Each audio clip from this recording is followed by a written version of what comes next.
നമസ്കാരം. മലയാളി വാർത്തയിലേക്ക് സ്വാഗതം. ഇന്ത്യ റഷ്യ വാർഷിക ഉച്ചകോടിയിൽ പങ്കെടുക്കുന്നതിനായി റഷ്യൻ പ്രസിഡന്റ് വ്ളാഡിമിർ പുടിൻ ഇന്ത്യയിലെത്തും. ഡിസംബർ 4-5 തീയതികളിലാണ് പുടിൻ ഭാരതത്തിലെത്തുന്നത്. സന്ദർശന വേളയിൽ പ്രധാനമന്ത്രി നരേന്ദ്രമോദിയുമായി പുടിൻ കൂടിക്കാഴ്ച നടത്തുമെന്നും വിദേശകാര്യ മന്ത്രാലയം അറിയിച്ചു. ഏതായാലും ഇപ്പോൾ ഈ വാർത്ത സ്ഥിരീകരിച്ചിരിക്കുകയാണ്. ഡൽഹിയിൽ ചെങ്കോട്ടയിൽ സ്ഫോടനമുണ്ടായതിന് പിന്നാലെ തന്നെ റഷ്യൻ പ്രസിഡന്റിന്റെ യാത്ര മാറ്റിവെച്ചിരുന്നു. അത് ഇന്ത്യയിലെ ഇപ്പോഴത്തെ സുരക്ഷാ കാര്യങ്ങളിലെ വീഴ്ച സംബന്ധിച്ചുകൊണ്ടാണ് ഈ യാത്ര വേണ്ടെന്ന് വെച്ചത് എന്നുള്ള തരത്തിലൊക്കെ തന്നെ ചില കുറിപ്പുകൾ വന്നിട്ടുണ്ടായിരുന്നു. പക്ഷേ യാതൊരു തരത്തിലുള്ള മാറ്റവും റഷ്യൻ പ്രസിഡന്റിന്റെ യാത്രയിൽ സംഭവിച്ചിട്ടില്ല. അദ്ദേഹം ഡിസംബർ 4-5 തീയതികളിൽ തന്നെ നമ്മുടെ രാജ്യത്തെത്തും. ഉഭയകക്ഷി ബന്ധം ശക്തമാക്കുക ലക്ഷ്യമിട്ടായിരിക്കും ഇരു നേതാക്കളുടെയും ഈ ഒരു കൂടിക്കാഴ്ച. യുക്രൈനുമായുള്ള യുദ്ധം ആരംഭിച്ചതിന് ശേഷമുള്ള പുടിന്റെ ആദ്യ ഇന്ത്യ സന്ദർശനമാണിത്. 2021 പുടിൻ അവസാനമായി ഇന്ത്യ സന്ദർശിച്ചത്. ഡിസംബർ 5 നടക്കുന്ന ഉച്ചകോടിയിൽ ഇരു രാജ്യങ്ങളും തമ്മിലുള്ള നിരവധി കരാറുകൾക്കും ധാരണയാകും. ഉഭയകക്ഷി ബന്ധങ്ങളിലെ പുരോഗതി അവലോകനം ചെയ്യുന്നതിനും തന്ത്രപ്രധാനമായ വിവിധ വിഷയങ്ങൾ ചർച്ച ചെയ്യുന്നതിനുമുള്ള അവസരമായിരിക്കും പുടിന്റെ സന്ദർശനം. രാഷ്ട്രപതി ദ്രൗപദി മുർമുവുമായും പുടിൻ കൂടിക്കാഴ്ച നടത്തും. രാഷ്ട്രപതി ഭവനിൽ പുടിനെ പ്രത്യേക വിരുന്ന് സൽക്കാരവും ഒരുക്കും. ഓപ്പറേഷൻ സിന്ധൂറിന്റെ വൻ വിജയത്തിന് പിന്നാലെ ഇപ്പോൾ ഇന്ത്യ അടക്കം പല ആഗോള ശക്തികളും ഇന്ത്യയിൽ നിന്ന് ആയുധങ്ങൾ ഇറക്കുമതി ചെയ്യാനായിട്ട് നിൽക്കുകയാണ്. ഈ ഒരു സാഹചര്യത്തിലാണ് പല ആഗോള രാജ്യങ്ങളോടും ഇന്ത്യ മത്സരിക്കുന്ന സമയമാണ്. പുടിന്റെ ഈ ഒരു യാത്രയും പല ശത്രു രാജ്യങ്ങൾക്കും ഒരു നെഞ്ചിടിപ്പ് ആയിരിക്കും എന്നുള്ള കാര്യത്തിൽ യാതൊരു സംശയവും വേണ്ട. ഇന്ത്യയും റഷ്യയും തമ്മിലുള്ള ബന്ധം അത് ദീർഘനാളായിട്ടുള്ളതാണ്. അത് യാതൊരു തരത്തിലുള്ള പ്രശ്നങ്ങളുമില്ലാതെ തുടർന്നു പോവുകയാണ്.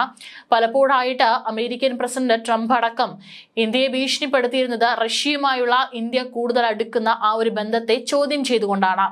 അപ്പോഴൊന്നും തന്നെ പതറാതെ അല്ലെങ്കിൽ അമേരിക്കയുടെ ഭീഷണിക്ക് ഒന്നും തന്നെ വഴങ്ങാതെ ഇന്ത്യ റഷ്യയുമായുള്ള ബന്ധം തുടർന്ന് പോയിക്കൊണ്ടിരിക്കുകയായിരുന്നു. ഓപ്പറേഷൻ സിന്ധൂറിന്റെ സമയത്ത് നമുക്കറിയാം S-400 നമ്മുടെ രാജ്യത്തെ സംരക്ഷിച്ചത്. അത് റഷ്യയിൽ നിന്നും ഇന്ത്യ ഇറക്കുമതി ചെയ്ത ഒരു വ്യോമ പ്രതിരോധ സംവിധാനമാണ്. ആ ഒരു കരുത്താണ് നമ്മുടെ ഭാരതത്തിന് മുകളിൽ ഒരു ഇരുമ്പ് കോട്ട തീർത്തുകൊണ്ട് നമ്മുടെ രാജ്യത്തെ പൗരന്മാരെ സംരക്ഷിച്ചുകൊണ്ട് നിലനിന്നത്. ഇപ്പോൾ ഈ ഒരു കൂടിക്കാഴ്ച കൂടി ഏറ്റവും ലോകത്തിലെ പ്രധാനപ്പെട്ട ശക്തരായിട്ടുള്ള 2 നേതാക്കളുടെ കൂടിക്കാഴ്ചയും മറ്റുള്ള രാജ്യങ്ങളും ഏറെ നിർണായകമായി തന്നെയാണ് എടുത്തിരിക്കുന്നത്.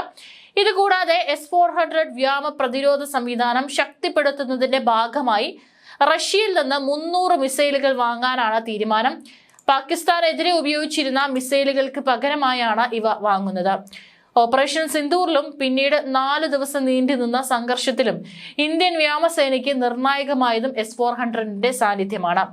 സംഘർഷത്തിനിടെ 6ഓളം പാകിസ്ഥാൻ യുദ്ധവിമാനങ്ങളും ഒരു ചാരവിമാനവും സേന തകർത്തതും S-400 ഉപയോഗിച്ചായിരുന്നു. അമേരിക്കൻ F-35 ലൈറ്റ്നിംഗ് 2 പകരം റഷ്യയുടെ 5ാം തലമുറ സുഖോയ് 57 യുദ്ധവിമാനങ്ങളുടെ 2-3 സ്ക്വാഡ്രണുകൾ വാങ്ങുന്നത് ഇന്ത്യ പരിഗണിച്ചേക്കുമെന്നും റിപ്പോർട്ടുണ്ട്. റഷ്യയുടെ അൽമാസ് ആൻഡ് രൂപകൽപ്പന ചെയ്ത S-400 400 കിലോമീറ്റർ വരെ ദൂരെയുള്ള വിമാനങ്ങൾ, ഡ്രോണുകൾ, ബാലിസ്റ്റിക് മിസൈലുകൾ എന്നിവയുൾപ്പെടെയുള്ള വ്യോമ ഭീഷണികളെ നേരിടാൻ സാധിക്കും. കൂടാതെ 600 കിലോമീറ്റർ വരെ ദൂരെയുള്ള ലക്ഷ്യങ്ങൾ തകർക്കാനും കഴിയും. ഡിസംബർ 5 പ്രധാനമന്ത്രി നരേന്ദ്രമോദിയും റഷ്യൻ പ്രസിഡന്റ് വ്ളാഡിമിർ പുടിനും തമ്മിൽ നടക്കുന്ന കൂടിക്കാഴ്ചയിൽ കരാർ പ്രധാന വിഷയമാകും. 10,000 കോടിയിലധികം വില മതിക്കുന്നതാണ് ഈ പ്രതിരോധ കരാർ. പ്രതിരോധ മന്ത്രി രാജ്നാഥ് സിംഗിന്റെ നേതൃത്വത്തിലുള്ള ഡിഫൻസ് അക്വിസേഷൻ കൗൺസിൽ ഇതിനകം വാങ്ങലിന് അംഗീകാരം നൽകിയിട്ടുണ്ട്. ഇത് നമ്മുടെ രാജ്യത്തിന്റെ കരുത്ത് ഏറെ വർദ്ധിപ്പിക്കുമെന്നുള്ള കാര്യത്തിൽ യാതൊരു സംശയവും വേണ്ട. പ്രത്യേകിച്ച് ഇന്ത്യ കടന്നു പോകുന്ന ഈ സാഹചര്യങ്ങളിൽ നിരന്തരം ഇന്ത്യക്കെതിരെ ശത്രു രാജ്യങ്ങൾ ഭീഷണി ഉയർത്തുകയാണ്. പാകിസ്ഥാൻ അടക്കം ഇന്ത്യയെ കടന്നാക്രമിക്കുമെന്നുള്ള പരസ്യമായിട്ടുള്ള വെല്ലുവിളികളാണ് നടത്തിക്കൊണ്ടിരിക്കുന്നത്. പഹൽഗാം ഭീകരാക്രമണത്തിന് ശേഷമാണ് നമ്മൾ ചെങ്കോട്ടയിൽ നടന്ന സ്ഫോടനം കണ്ടത്. ഇത് രണ്ടും രാജ്യത്തെ ഏറെ നടുക്കിയതാണ്. ഇനിയും ഇത്തരത്തിലുള്ള ശത്രു രാജ്യങ്ങളുടെ ഭീഷണികൾ നമ്മുടെ രാജ്യത്തേക്ക് ഉയർത്തിക്കൊണ്ടുവരുന്ന സാഹചര്യത്തിൽ നമ്മുടെ രാജ്യത്തിന്റെ പ്രതിരോധ ശേഷി വീണ്ടും ഉയർത്തുകയാണ് നമ്മുടെ രാജ്യം ചെയ്യുന്നത്. അതിന്റെ ഭാഗമായിട്ടാണ് ഇപ്പോൾ കൂടുതൽ S-400 നമ്മുടെ രാജ്യത്തേക്ക് ഇറക്കുമതി ചെയ്യുന്നത്. മാത്രമല്ല റഷ്യൻ പ്രസിഡന്റ് വ്ളാഡിമിർ പുടിനുമായിട്ടുള്ള ഈ ഒരു കൂടിക്കാഴ്ചയൊക്കെ തന്നെ ഭാവിയിൽ നമ്മുടെ രാജ്യത്തിന്റെ പല നിർണായകമായുള്ള ഘട്ടങ്ങളിൽ ഉപകാരമാകുമെന്നുള്ള കാര്യത്തിൽ യാതൊരു സംശയവും വേണ്ട.